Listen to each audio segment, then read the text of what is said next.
Everybody wants to be heard. Everybody wants to be validated. Everybody wants to feel like they have the right to exist, to breathe air, to live their life. And there's nobody really saying that. There was $2 billion withheld from uninsured, from the care package, the COVID-19 package. There was $2 billion earmarked for uninsured people to get tested for free, and that was withheld until, I don't know, this is a couple months later, and I'm just hearing about it in the news, reading about it. Democrats are on it. So this is not to say that Democrats are bad or Republicans are bad. But until we connect the two sets of values, we're never going to see a social network for change. So this is my attempt to step forward from the conservative movement and put a little clarity into the reasons why our thinking is so limited in this country. Why do we feel like tumbleweeds all the time? And it's time to quit being a tumbleweed and turn into an oak tree or something. But if we don't quit chopping at all the individual trees, we're not going to have a forest left. And so I'm not really that too concerned about what happens if Trump goes out of office right now. Everybody, I think, is not too concerned that he's going to be gone. Even though, and they got all of the dirty tricks pulled out right now, all of them. I just read an article where I believe it's Jefferson County, can't remember the state, 600,000 people, all black or mostly black, with one polling station. That is breaking the chains that hold our Constitution together. That is a constitutional crisis. And we have more than one constitutional crisis going on right now. This is a fight for the soul of our nation. This next 6 months, if we cannot beat the machine that Trump is building to win, and I'm not talking about his campaign at all.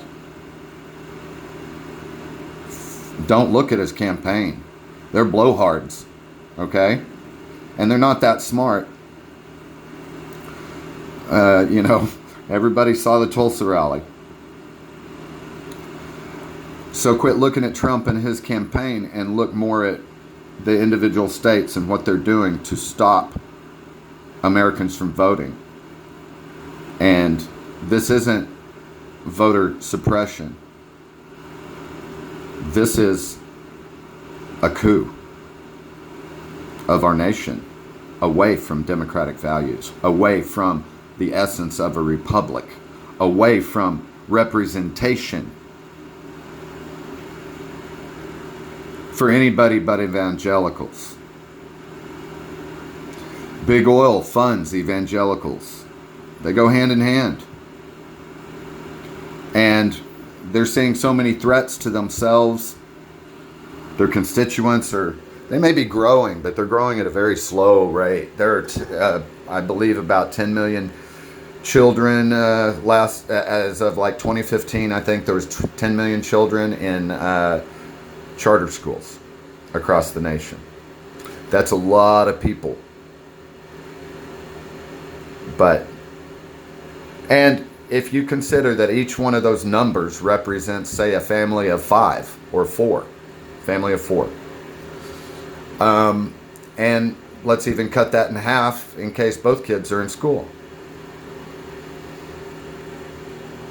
So we're looking at a family of 3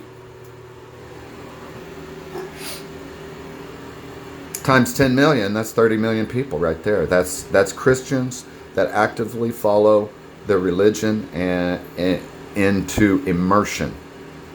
Putting their kids in a charter school means that child will be raised to be a good Christian and nothing else. There will be no other options for that child when they get out of school. Very rarely does a charter school have the accreditation needed to give you a real live high school diploma. That limits what you can do. You can't join the military if you don't have an accredited, or you can, but it takes you a different route. It's a roadblock. So people talk about freedom of religion and freedom to teach your kids. Well, there's 30 million hardcore evangelical types right there. And each one of those represents maybe, based on my own youth and my own going to the church and being in the school and the population of the church versus the number of kids going to school. And we had a really high population of kids that went to that school and church.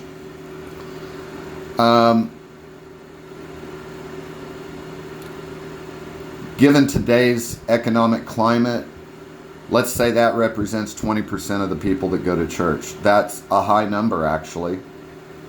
But if you've got, that's 150 million people who go to church on a regular basis and subscribe to these theories of Christianity in such a way, that's the Godzilla right there. It's not even the guys that partially believe, okay? The ones who recognize that we're not, I was talking earlier about 75 or 25% of white people truly believe their religion, according to a news report I just read, and 75% of black people do. That's not an indication of anybody's gullibility or anything like that, because I believe that 100% of the people have the intentions of living a spirit-filled life, a Holy Spirit-filled life, a connection, a life connected with God and man. They just don't realize that man is supposed to be part of the equation outside of the church, except for to be setting an example for the rest of the world. You have to hold yourself apart, and